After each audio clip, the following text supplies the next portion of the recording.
There is one knows not what sweet mystery about this sea, whose gentle, awful stirrings seem to speak of some hidden soul beneath.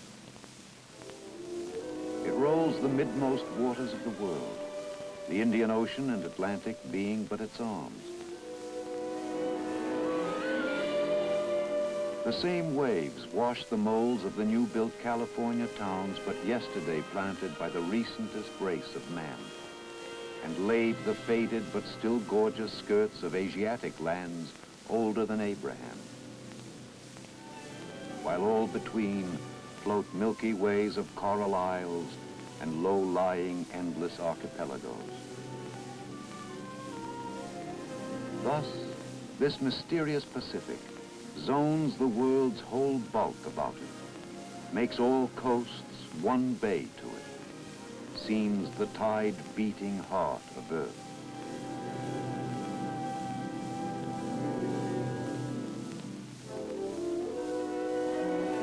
When these words were written by Herman Melville more than a century ago, the Pacific was a vast barrier separating us from lands and peoples seemingly as remote as the distant planets.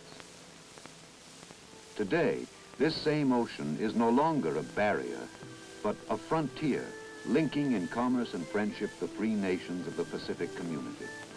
A community spanning 5 continents and comprised of 29 nations, including 8 nations newly emerged since the Second World War. Today, the United States Pacific Fleet has the continuous responsibility of defending the Pacific frontier from the ever-pressing menace of communism and keeping its sea lanes open for the free exchange of goods and ideas. To understand the immensity of the task, let's first have a look at some of the products in this vast treasure house of the East, such as Marco Polo never dreamed of.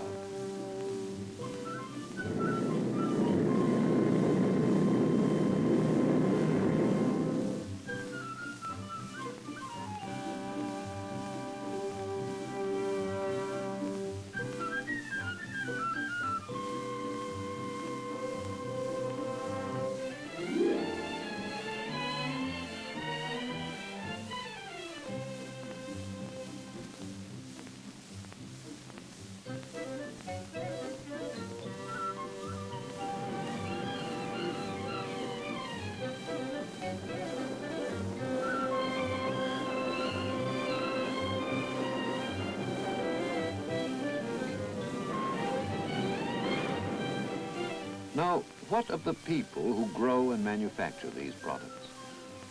1.5 billion strong, over half the Earth's population.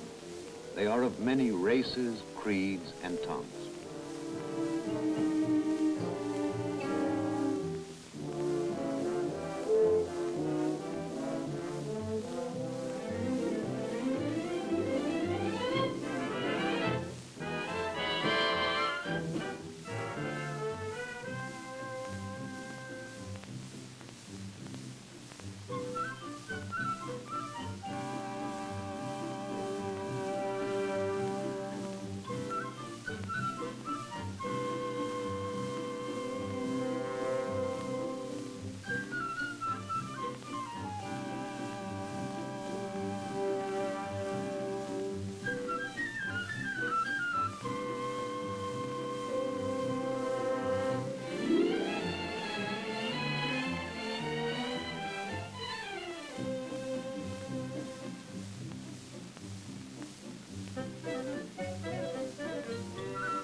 Preserving the common heritage of these people, a free sea, can be assured only by the presence of military forces in the Western Pacific. And under the Joint Pacific Command, those forces are there. Ready to defend or attack as national policy dictates are the men of the hard-hitting Army of the Pacific. The planes of the Pacific Air Force, and the ships, planes, and men of the Pacific Fleet. To protect 83 million square miles of ocean area, The Pacific Fleet is comprised of two closely coordinated forces. In the Eastern Pacific is the First Fleet, which, although primarily for training, can still strike hard at any hostile incursions. In the Western Pacific is the powerful Seventh Fleet, to which areas under more immediate threat of aggression look for their defense. Let's have a look at how the various units making up these giant fleets go about their jobs. Jobs which, though performed day in and day out, never become quite routine.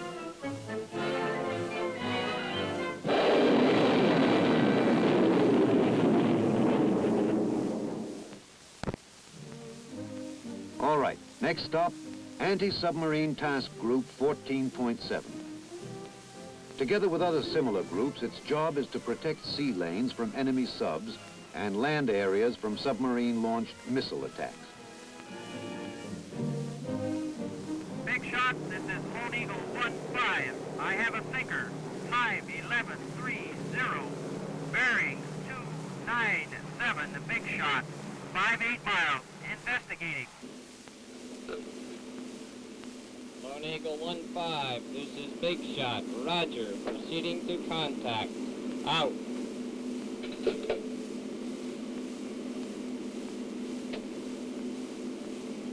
Flag plot, this is Combat, Lone Eagle 1-5 reports disappearing radar contact. The plot's 15 miles east. Contact reported by Golden Bear, over. Aye. These vital operations of anti-submarine warfare, ASW, are surrounded by several unique factors. One is the simultaneous use of all three major naval weapons, surface ships, killer submarines, aircraft, in a closely coordinated team.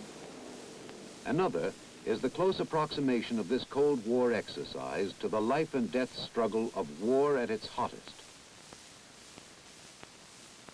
Orders to the ASW hunter-killer groups are to prosecute to exhaustion any intruders until they are forced to surface and identify themselves. Only the final kill will be lacking. Commander, how far is it to the contact area? 20 miles. Very well, tell the ship to launch the 4 helos.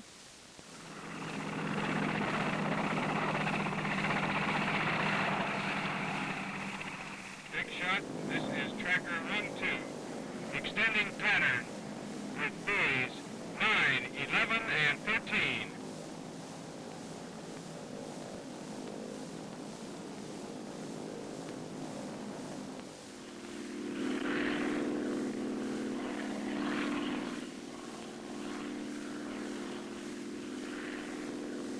At length, the enemy sub, at least the theoretical enemy sub, is forced to surface. What next? Bombs, shells, torpedoes? No. For the United States is still at peace, theoretically. Instead, there would go out to the helpless sub and its exhausted crew the courteous query, "May we help you?" Our next visit is to a carrier task group of the 7th Fleet, one of 3 with far-roving assignments in the western reaches of the Pacific frontier. Her flagship is a fast carrier able to operate for extended periods along the Asian pressure line. This is her main battery, 100 versatile high-performance aircraft.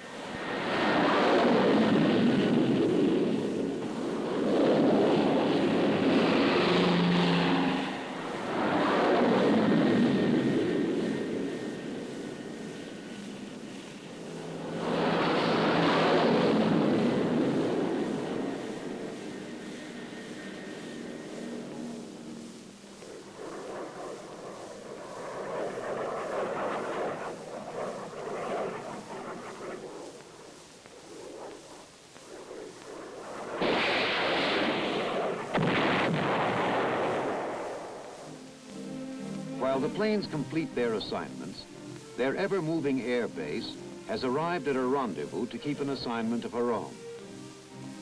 Briskly and efficiently, the the oiler carries out its task of replenishment underway.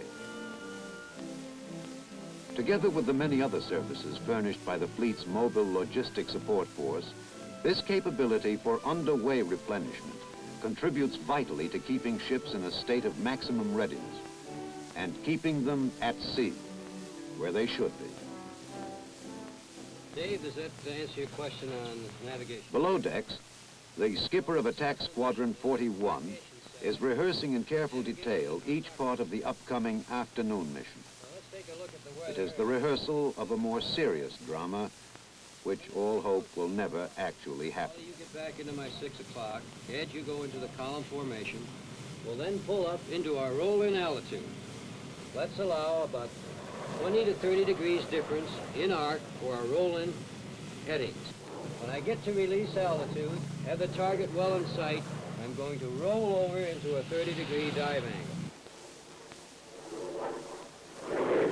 Let's remember now the cardinal rules about firing bullpup. Use short commands only. Be sure you align the aircraft with the target before you launch the missile. Set up your dive angle, get your drift out, release the missile.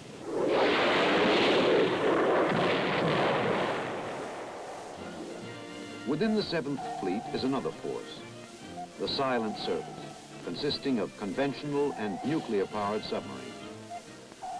Today, the adversary they face is the Soviets' mighty undersea armada. In actual war, they must expect killer-to-killer encounters, like angry sharks turning and thrusting in the deep. Less dramatic, but probably more important, is the role they must play against enemy merchant shipping. Today, the Pacific Submarine Force is preparing for this role with deadly concentration. Here's our exercise target. Let's make a practice approach on it. When you're ready, clear the bridge. Captain, bridge eye. Officer deck is leaving the bridge. Last man down, hatch secured. Straight board. Sound the diving alarm. Dive, dive. All ahead 2/3. All ahead 2/3. Hatches, all ahead 2/3, sir. Well, rig out the bow planes. Rig out the bow planes. The bow planes indicate rigged out. Well, 5-degree down bubble. 5-degree down bubble. 5-9 feet. Initial setup on the target. Number 1 scope. 0 bubble. 0 bubble eye. 0 bubble. Target. Bearing. Mark. Fetch. Range. Mark. 12,000. Angle on the bow is 430. 12,000 yards set, 430 angle on the bow set. Speed 15. Plot, con, use assumed target speed of 15 knots. What's the distance to the track? 8,050 yards. Observation on the target. Number 1 scope. 016. Up scope.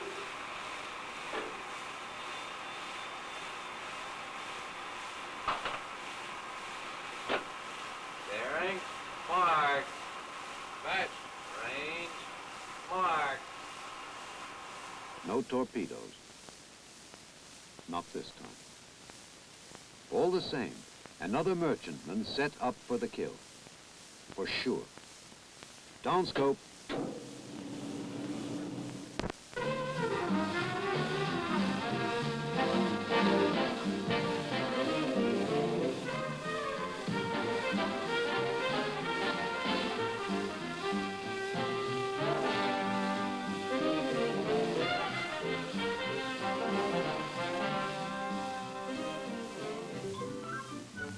Liberty. To the white hats of the 7th Fleet, that revered American word means not just Philadelphia and Independence Hall, but Singapore,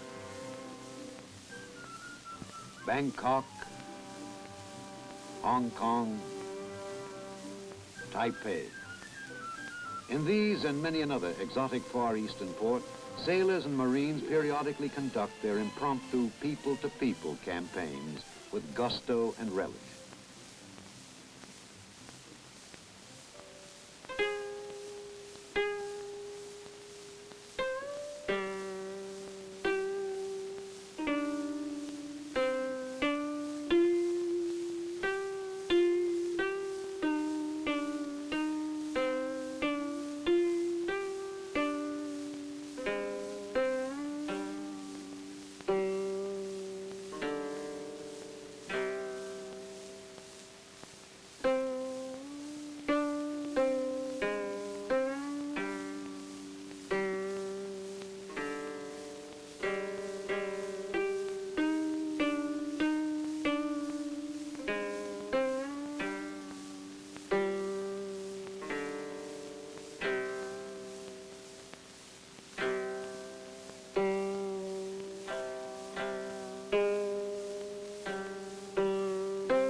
Soon, too soon, it's back to duty. Behind him, each man is leaving not only all the fun, but an image in miniature of America. Perhaps the only one a Chinese, Malayan, or Burmese will ever have.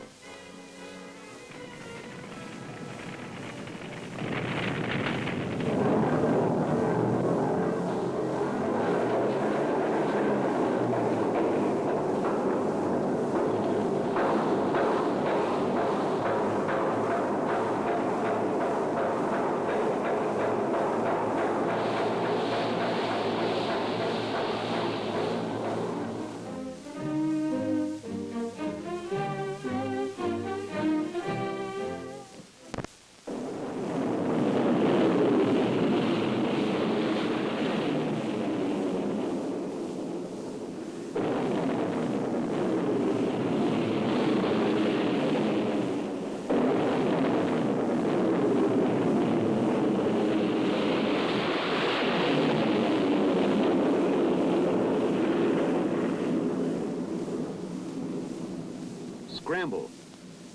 It's an amphibious assault. Today, that means attack by air, sea, and land. Today, in the distant reaches of the Pacific, it means attack by men of the Fleet Marine Force. Adding greater punch to the assault are carriers especially refitted to accommodate helicopters, each capable of transporting 10 Marines of the battalion landing team.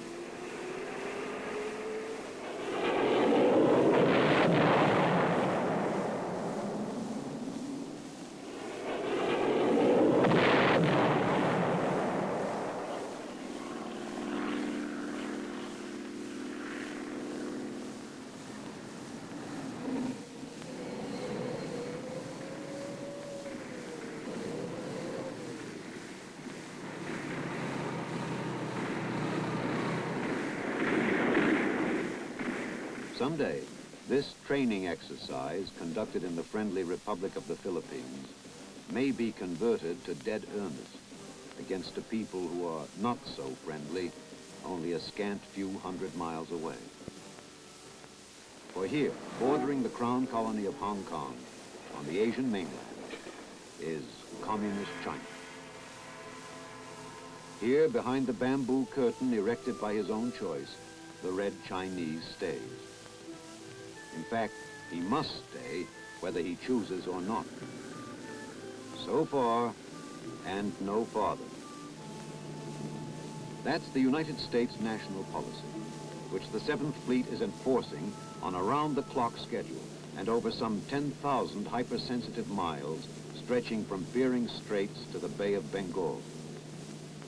For example, in the critical waters narrowly separating Formosa from the mainland, ships and planes of the Taiwan Patrol Force form a fine mesh screen against even the slightest threat of penetration.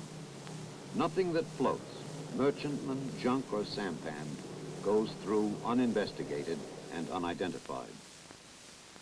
Bridge combat, our aircraft has surface contact bearing 090, 30 miles from us.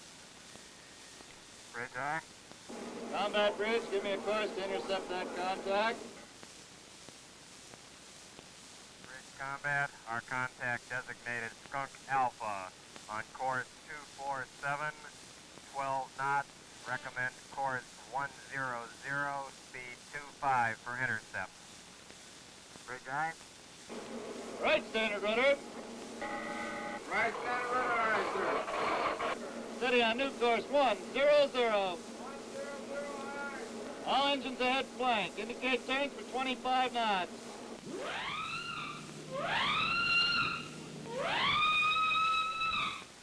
Bearing 012, range 28, time 35. Bridge combat, time of intercept 0315 minutes. Are the recognition signals ready? Yes, sir. What speed are you at? 25 knots, Captain. All right, Mr. Wilson, close the contact to 3,000 yards. All right, sir.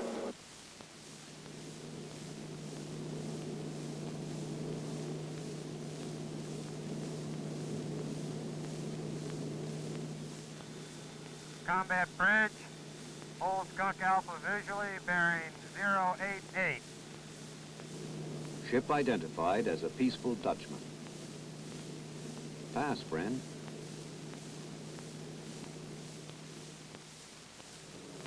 Above the straits, planes of Patrol Squadron 4 extend the watchful range of the surface ships. They have radar. I have a target bearing 353, 27 miles from Miyako-jima. Roger, radar, 35327 from Miyako-jima. The target looks good. Radar, take us to it. Pilot radar, the target's on the VDHF. Roger, radar, I read 016, 38 miles. Roger, pilot. Target bearing 019, 30 miles. Roger, radar. Target bearing 024, 20 miles. Roger, 20 miles. Keep a sharp eye for the target. Roger, pilot. Pilot, target 8 miles on course. Roger. Target on course. Pilot bow, I have you target 1230. Roger, bow. After station, this will be on the port side in 30 seconds. Open up your cameras back there. Roger, port. Lancing run.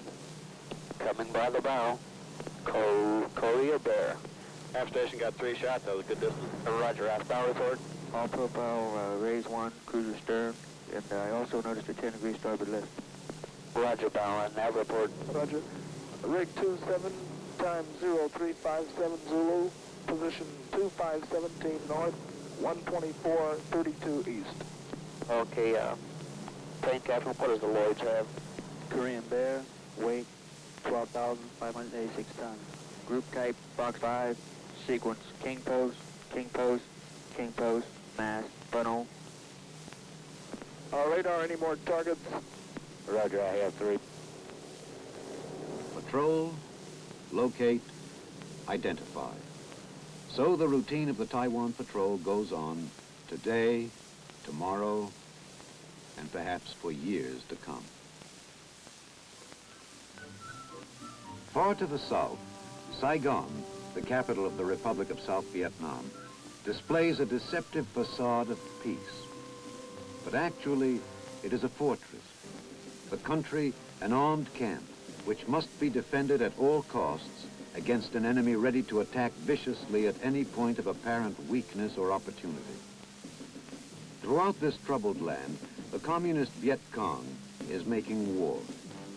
Ugly war. Guerrilla war. Especially ugly from the naval viewpoint is a technique of mine warfare practiced by the communists in the Mekong Delta, to which the enemy has given a new and deadly twist.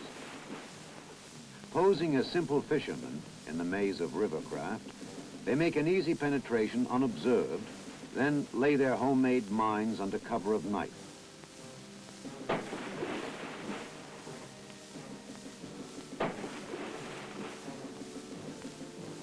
Today, elements of both the United States and South Vietnam navies are countering communist infiltrations with a novel twist of their own, in the form of a junk force composed of volunteers who are being trained with the help and participation of United States military assistance advisors. In fact, the American Navy instructor seen here was seriously wounded while on a junk patrol shortly after these pictures were taken. These volunteers are now opposing terror with terror to make themselves the most feared force operating against the Viet Cong.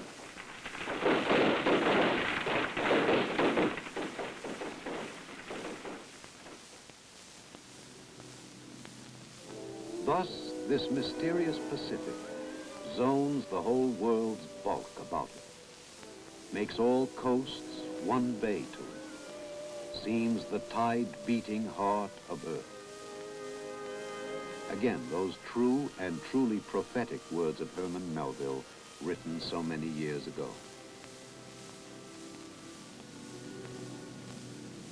But today, the Pacific will zone the world's whole bulk about it, only if we ensure that this Pacific remains a free ocean. Today, the Pacific will make all coasts one bay to it, only if all the nations bordering it are free nations.